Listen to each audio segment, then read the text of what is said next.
aqui de novo, dando sequência ao nosso estudo das cartas de Paulo. Vamos estudar nesta aula as duas cartas de Paulo aos Coríntios. A gente quer fazer do seguinte modo: vamos pegar a primeira e a segunda carta, que você conhece muito bem, e vamos colocá-las juntas e tentarmos o estudo junto ou em conjunto das duas cartas. Então, as duas cartas de Paulo aos Coríntios são entendidas como a correspondência de Paulo com uma das suas igrejas, talvez uma das mais importantes igrejas do ponto de vista do tamanho e do seu lugar no mundo gentílico daquela época. A gente tem a primeira e a segunda carta, mas podemos extrapolar essa maneira de entender a correspondência de Paulo com a igreja de Corinto, ampliando para outras cartas também. De modo que a gente pode falar de uma correspondência paulina que inclui a primeira, a segunda carta, como nós temos no Novo Testamento, e também ampliar essa correspondência, tornando-a mais numerosa, incluindo outras cartas. Aí você pergunta, bem, se tem essas duas cartas que estão no Novo Testamento e você está falando de outras cartas ainda, de ampliar esse tamanho da correspondência, onde estão essas outras cartas? Bem, algumas dessas cartas considera-se que desapareceram ao longo da história, ao longo do tempo, com o passar do tempo. Elas então sumiram de cena. Outras cartas entende-se que foram incorporadas nas atuais duas cartas que nós temos, de modo que a gente não teria somente duas cartas de Paulo, mas algumas outras cartas, ou pequenas correspondências, ou fragmentos, pedaços de outras cartas, nestas cartas que nós temos chamadas as duas cartas de Paulo aos Coríntios.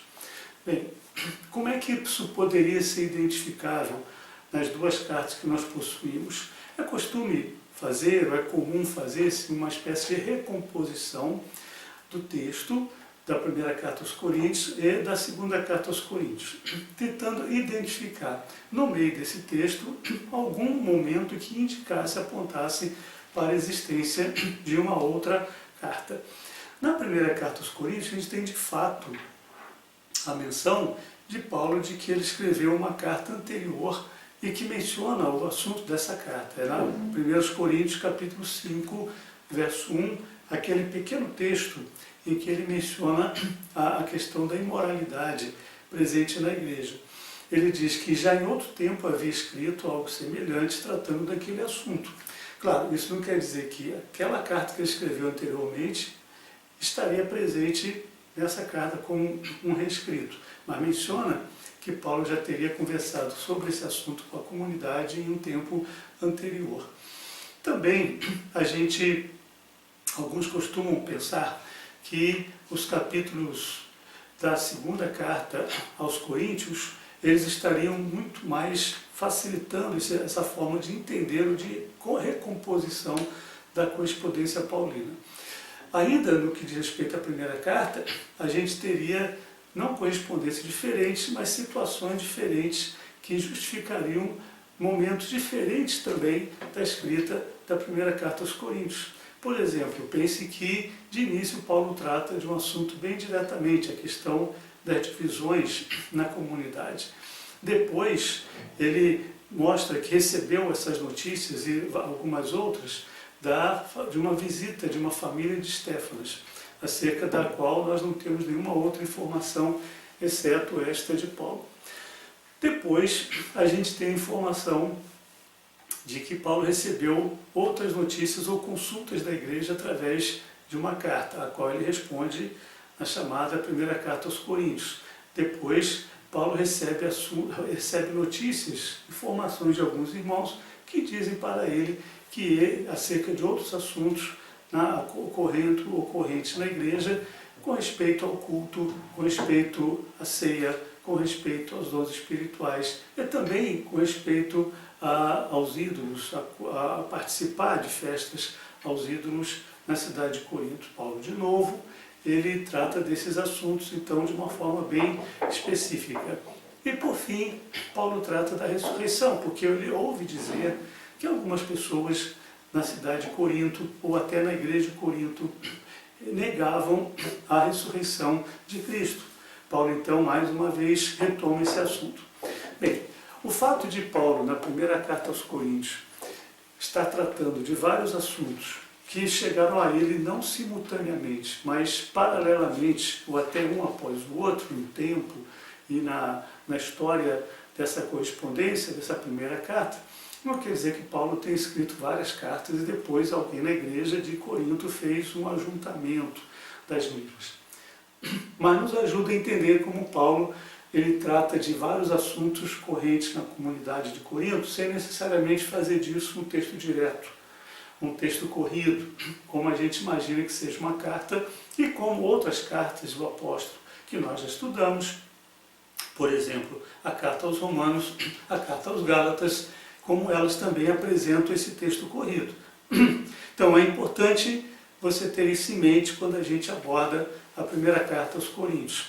De novo, retornando à segunda carta aos Coríntios, a gente tem esse trabalho de recomposição bem mais facilitado, porque existem de fato momentos em que a segunda carta aos Coríntios sugere um rompimento entre um tema e outro tema.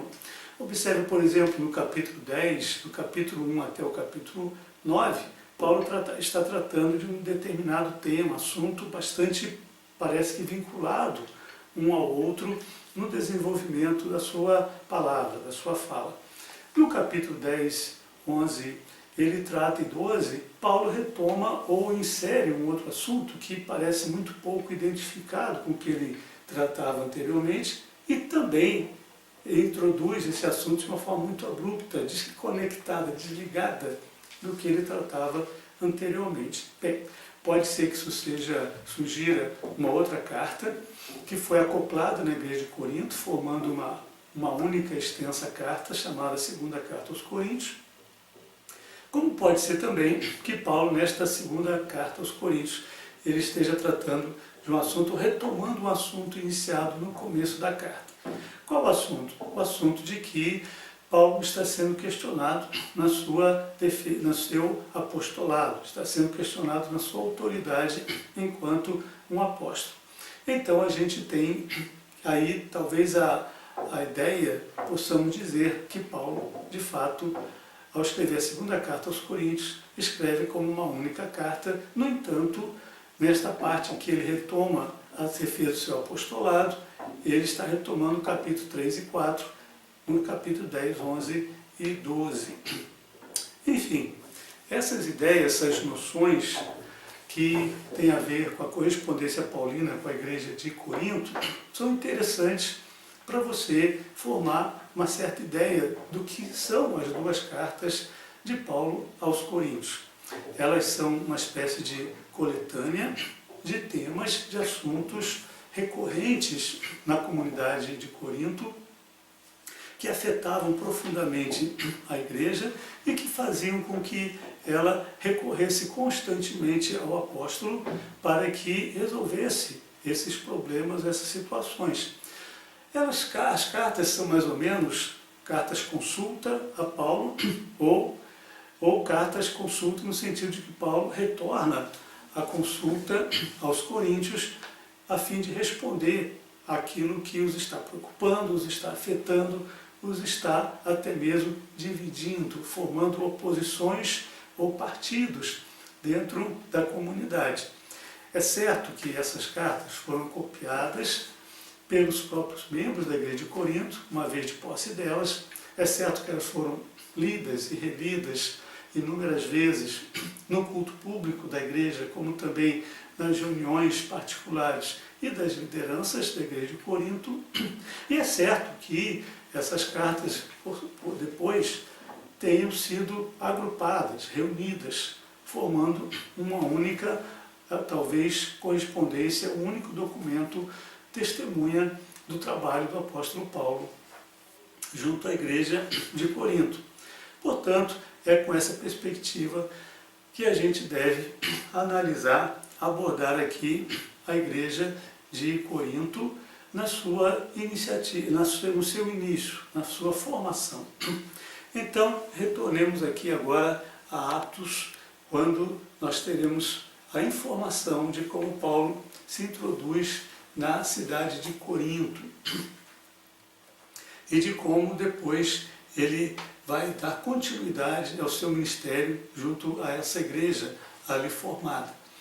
Atos capítulo 17, ele mostra de fato que Paulo chega a Corinto, uma grande cidade que era considerada então definida como a capital da província romana da Acaia, uma importante província romana, porque fazia passagem entre o Ocidente, onde estava Roma, a sede do Império, e o Oriente, para onde se encaminhava já Roma para os domínios do seu império. Então, a gente tem ali, bem naquele meio, a Acaia, mais acima, a região da Macedônia, que fazia parte da província da Acaia. Corinto era a capital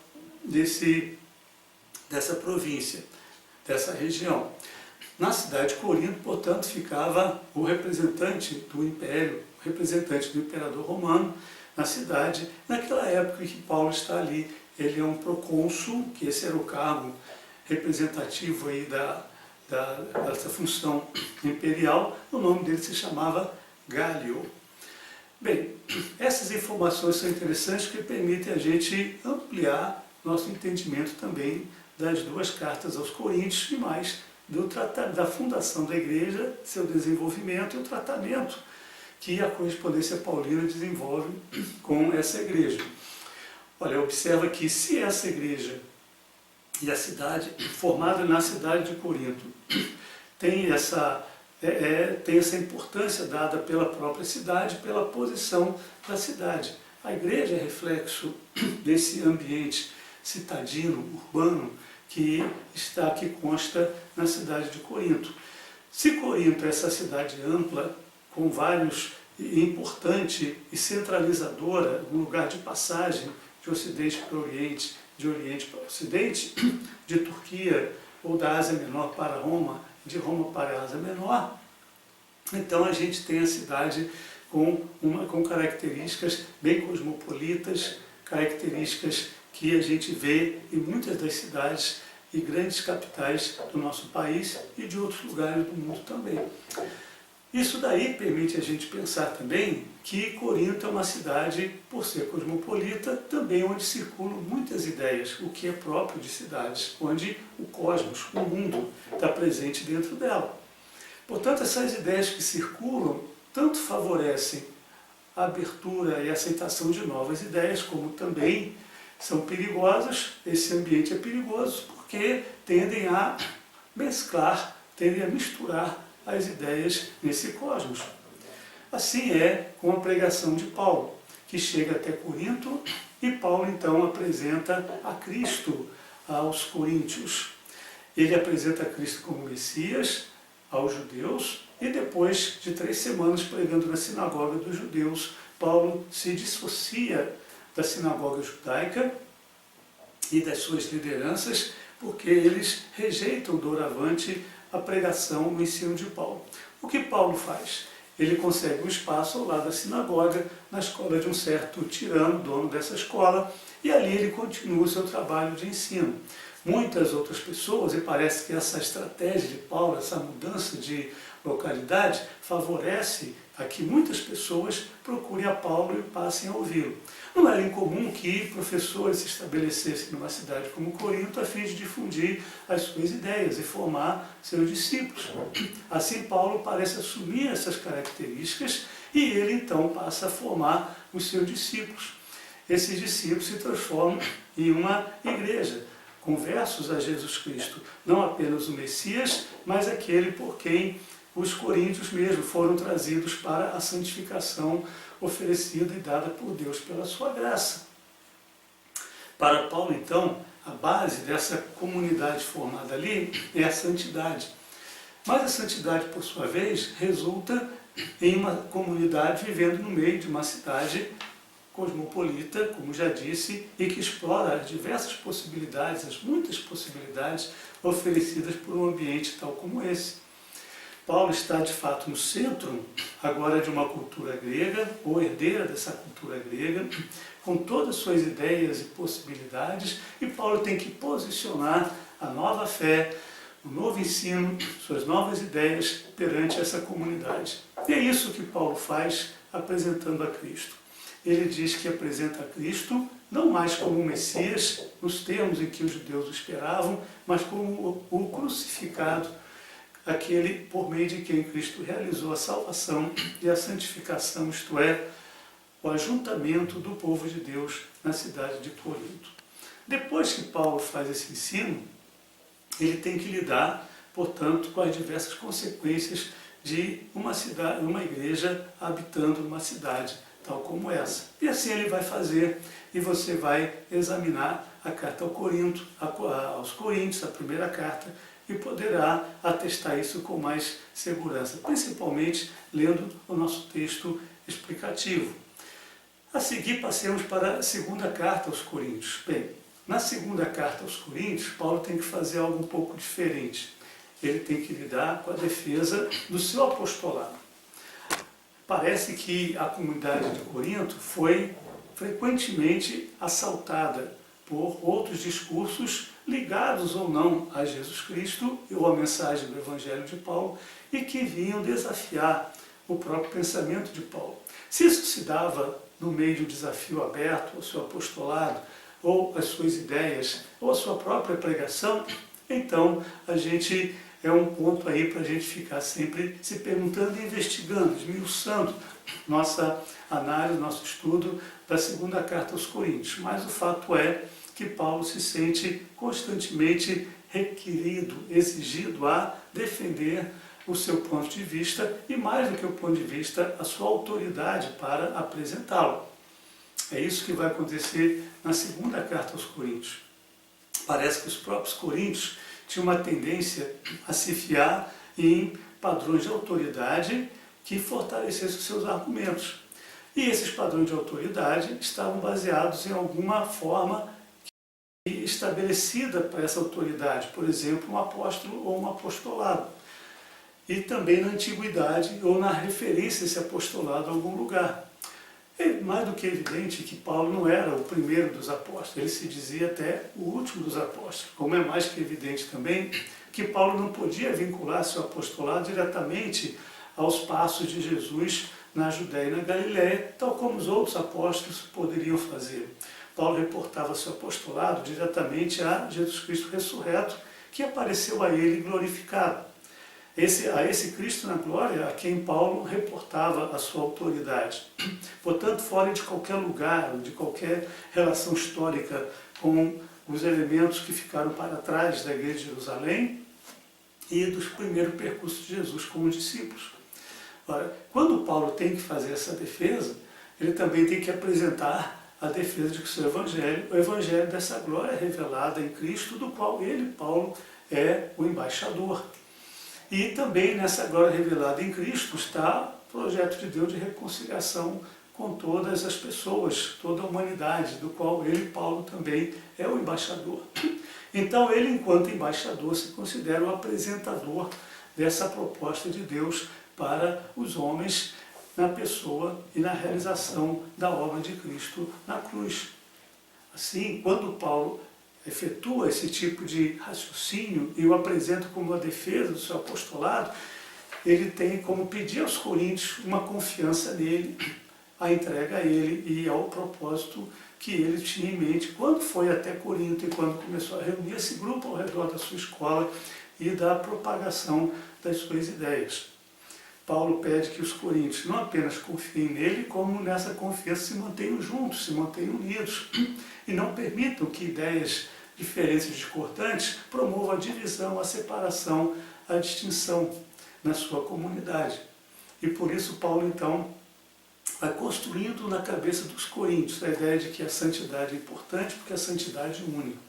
A santidade junta, a santidade é a fonte e a base da comunhão, da comunidade, do estarem juntos.